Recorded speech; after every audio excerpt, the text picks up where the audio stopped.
Black cards, black cards, black cards. Everybody knows about them and everybody needs them. If you're a free-to-play or a low spender like myself, kind of getting the monthly pass or the battle pass from time to time, then you need to know where you can get all the black cards you can from Punishing Grey Raven so you know you have enough for the future characters as they come. And with number 21 Feral Scent coming around the corner, who's going to be a great lightning amplifier to add to Lucia Crimson Weave's team, you're definitely going to want to make sure you're prepared for that. But just because we are in a saving patch with the Floating Reverie does not mean that there's nothing we can do. There's great activities that are available and great ways that you can prepare for number 21 and enjoy the patch for what it is. But we also want to know where can we get all of the black cards from this patch. So today I'm going to walk you through the Floating Reverie and things that you need to look out for when going into this patch. Let's dive in and take a look. So jumping into Punishing Grey Raven here, we have the Floating Reverie. If you're confused as to where this menu is, not sure why that would be the case, but it can happen. If you're in the main menu on the right hand side, you can see it says the Floating Reverie. This is where you can access that event screen. This comes with every single patch. You've probably seen it before, especially if you joined during the patch with Lucia Crimson Weave. There's also some other direct event links in there, but of course, as always, everything is centralized in the Floating Reverie window. So we're going to go around this patch. We're going to look at all the things that you need to look out for when going through this patch. So the first thing we're going to take a look at the top left is the Material Dream of Nanake. Now this is the event farming stage. If you've done any previous patch in Punishing Grey Raven before, you know this is where you're going to be spending most of your serum. Here is where you can go into the event farming stage. You can unlock this currency, which this time around is the Fallen Flower, and you can then use this currency to go into the event shop and purchase different goodies and rewards. Now something to keep in mind, this currency will not carry over. You will not be able to bring this into a future patch. So towards the end of this patch, make sure you are spending all of it on the event shop. There's usually a final day where you can't farm any more of the currency, but the event shop is still open. If you want to wait till during that time to do so, you can. I like to do it like in the last couple days. So if there's anything specifically I want to buy, I can actually do a couple extra runs with maybe some stored serum just to make sure that I have it. But you're going to want to do this because at the authority level here, as you increase this authority level, there is 50 black cards for each stage. 5 stages, that's 250 black cards. And one of the other benefits by maxing this out is you eventually unlock auto clear. So if you're very short on time, you can come in and just quickly auto clear, use all your serum, do like 8+ runs, and then you can go into the event shop and purchase anything that you need. Now, things that you should look out for in this event shop. Normally, this is where you'd be looking to get the signature memory set for the debuting character. Han Ying as an A rank character does not have a signature memory set. However, this time around in the collection menu, there is the Da Vinci set. The Da Vinci set is a big set that is used on a lot of support characters, and you can look at using this time to get some more Da Vinci pieces for other characters. If you're still on a newer account and you're needing to build those up, they are cheaper than the other memories this time around. So a great way to get some duplicates and a great way to start rolling on some of those resonance abilities. If you don't have any material picks and you're not getting the right ones, definitely a way that you can get these in a more cost-effective way. However, in the special menu, as always, the other memory sets are all available. So if you do need to go back and look at purchasing some memories for some other characters you're wanting to build after the fact, you can get those memories still here, and that's for Uniframes or Omniframes.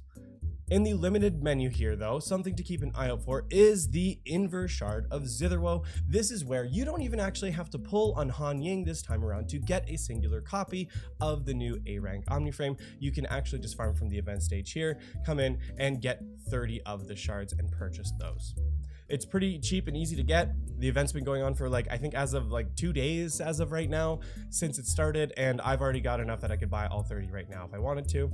And on top of that, there's also some dorm items here that are part of a set for her, as well as some gifts, the things that you can give to Han Ying as well. The other reason why you're going to want to continue to farm this event stage is in the normal section. There are, of course, any materials that you need for raising a character in the game, all the way from XP, cogs, skill points, anything that you would need to raise memories, weapons, or characters, all can be got in this normal shop. So just by using this event farming stage, you don't need to jump into the other stages. Great way to get those materials here. So make sure you're spending your serum there, especially now that you don't need to use your serum on the story, which was added a couple patches ago.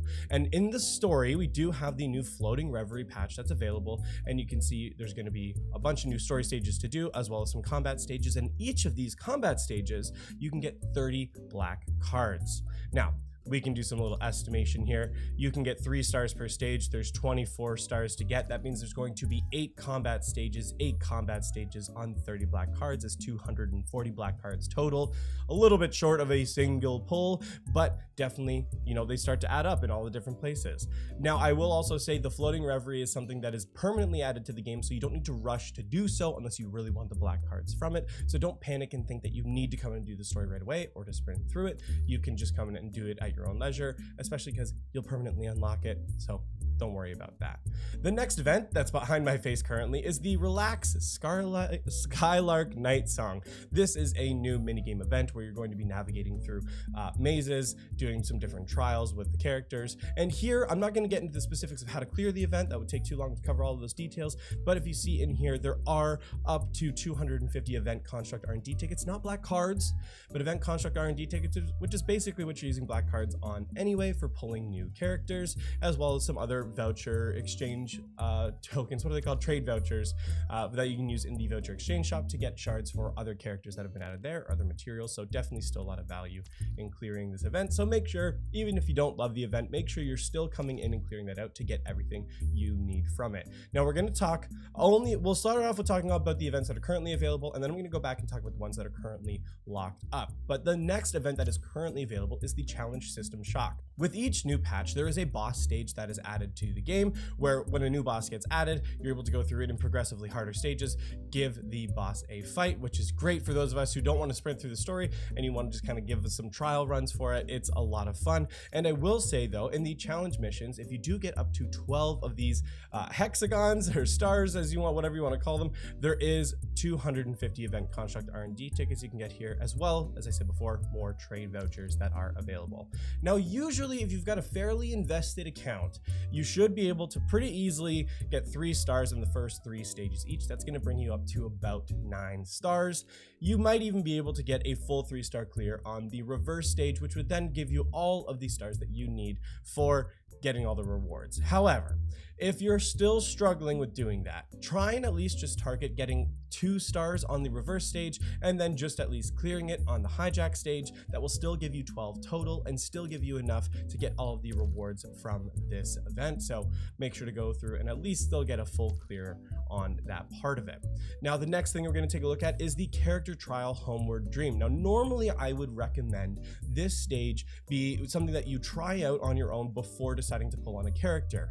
Well, fortunately, on A-rank characters, we don't have to make that decision, as we can get a single copy of Han Ying for free. And dang, this art looks great. And so you can come in here and you can just at least still get to know the character's kit. She does have a really cool kit that's available if you do her Winding Road combat stage here, and the tutorial stages will really kind of walk you through. She's got a great core passive where when you activate her dodge after doing some 3 pings, brings you into this dancing form, which gives you enhanced orbs, kind of reminiscent of some things you might see from Chupevo and how her orbs are worked a little bit there. It's very cool, very fun. Make sure to go and try that out. I think honestly Han Ying is one of the coolest A-rank characters, and I stand by that.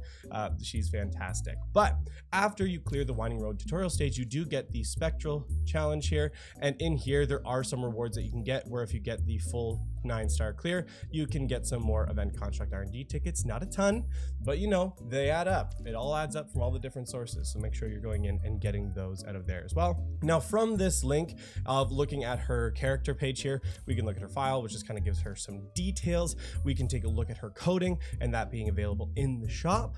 We can also see Vera's new coding in the shop here. And I'm not gonna lie, this one's really tempting this time around. I freaking love Vera's coding. I think Han Ying's coding looks really good too, but Vera's coding is just like, dang, it looks so freaking fantastic.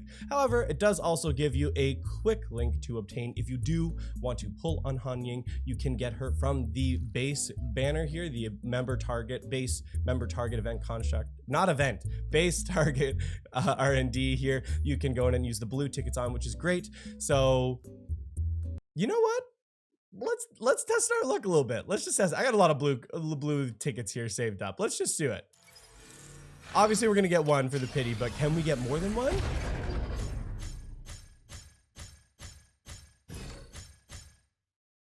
No.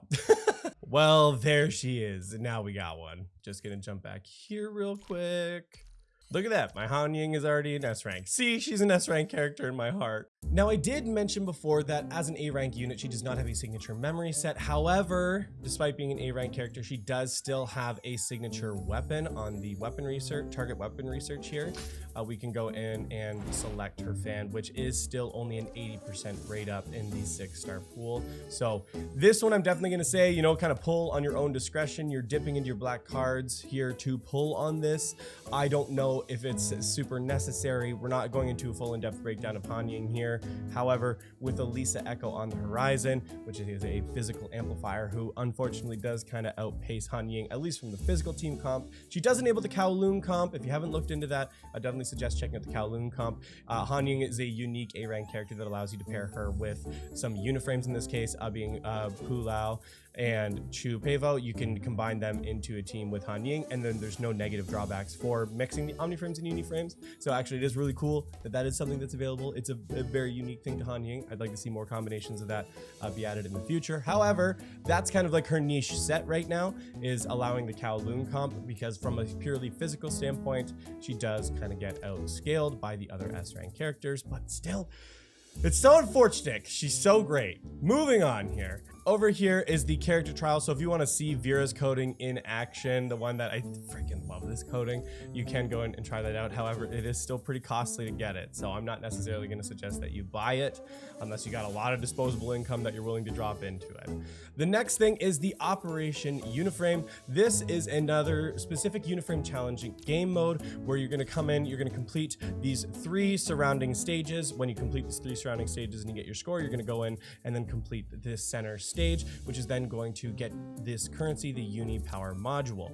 I will say when going into these stages, they do give you trial characters to do the stages. For example, in this first stage, you get to use Roland, so you don't need to necessarily have a bunch of built Uniframes to complete it, but you know, having them is definitely going to help with some of the later combat stages. The one thing to look out for here is in the battle target, there are more of these trade vouchers that you can use to exchange in the shop. There are no direct construct R&D tickets or anything that can be unlocked from this game mode, but this game mode isn't really about trying to get event construct R&D tickets. It's focusing on uniframes and trying to unlock the materials you need to unlock like executions and things for the uniframes on your account. I'm not going to say this is a high priority game mode personally. However, if you have the time and you want to do it and you want to, you know, progress your uniframes a little bit more, you can come in and do this one here. It's still fun. It's still fun. It's a great time. Moving on to some of the events that are not currently available, we're just going to talk about them really quick and things to look out for. Now, the first one we're going to talk about is the Adventure Leaf Ferried Dreams. This is a video provided by Tommy Vasius. He kind of does a little bit of discussion about the event that's coming up as well. And in this, you're actually going to go through a series of challenge stages here. We've done this event before where the first time you pass through, you get to choose which enemy you'd like to fight, and it has its own variables that you have added into the combat. And then you're going down the path in a single direction. That is the downstream phase. And then on the upstream phase, you actually go back up through the stages the other way using the other variables that you haven't selected before. So you kind of have to have a little bit of a creative choice of which way you want to use the different variables. If some are harder than others, you're kind of, you know, deciding your own fate in that way. So it's not like a fully roguelike mode, but it does kind of give you the ability to pick and choose what combat might be easier for you and your skill level. There is going to be a few, I think 5 different stages of this available that you're going to be able to clear that, and there will be some rewards provided along with that. The next is the Decipher Pathfinder game mode. Now, we've seen this added to the game previously before, where it's a series of mini games and puzzles that you get to use the different chibi characters to go through and complete them. And as you complete them, you're also going to be getting a series of rewards for them as well. Now, this one does also have 5 different stages, but in the 5 different stages, there's 10 different levels. So there's a lot of levels to actually complete there. And there are some rewards that are paired along with this too. So make sure to be completing that. The last one is going to be the Battle Inner Worlds event, where there's going to be 5 different stages for you to go in and clear. Now, this one does give you 5 different trial characters, and what you get to do in this event is you get to pick which path you want the characters to go down, and down that path you're able to pick different perks and bonuses to unlock down that path to kind of change the combat a little bit for the character. If you've been following my channel, I did this event previously before with a different set of characters that they were using, and I did like basically the entire event with Vera Rosen. She had this like really cool perk added on her ability where it was like decreasing her health, but it was increasing her damage at like a higher exponential rate. It was a lot of fun. It's definitely one that you can go in and clear. It's not overly complex. It's pretty straightforward, but there's definitely some rewards to look out for in clearing that event there. And with that, it brings us to the end of all the activities and events that are happening in the Floating Reverie this time around. So as I mentioned, just because this is a saving patch does not mean this is a patch that you're just gonna wanna sit on your hands for. There are definitely still some rewards that you can go in and get. There are some activities that you can actually go and play and clear and have fun with. And there's also ways that you can prepare for number 21 Feral Scent in advance with getting cogs, materials, and resources to prepare for her. But as well, you can go through and use on any previous characters you haven't had a chance to build yet. I'm definitely going to be using this to get some duplicate memories. I know for some other characters that I still need to be resonating on and getting some of those perks for, so that is something I'm going to be spending some time on, as well as I'm probably going to build Han Ying still for fun. I want to try and build her out. I want to mess around with the idea of like a full DPS Han Ying. I know it's probably not going to be like that effective, but I don't know. I want to try. I'm going to play around with it and see how it goes. Maybe if it's interesting enough, we can do another video following up on that one though. But that's going to be it for this one, guys. We made it this far in the video. Thank you so much for watching. Greatly appreciate you and your time. Thank you to the patrons who support this channel and everything that I do here. Thank you so much for watching, and we'll see you next time.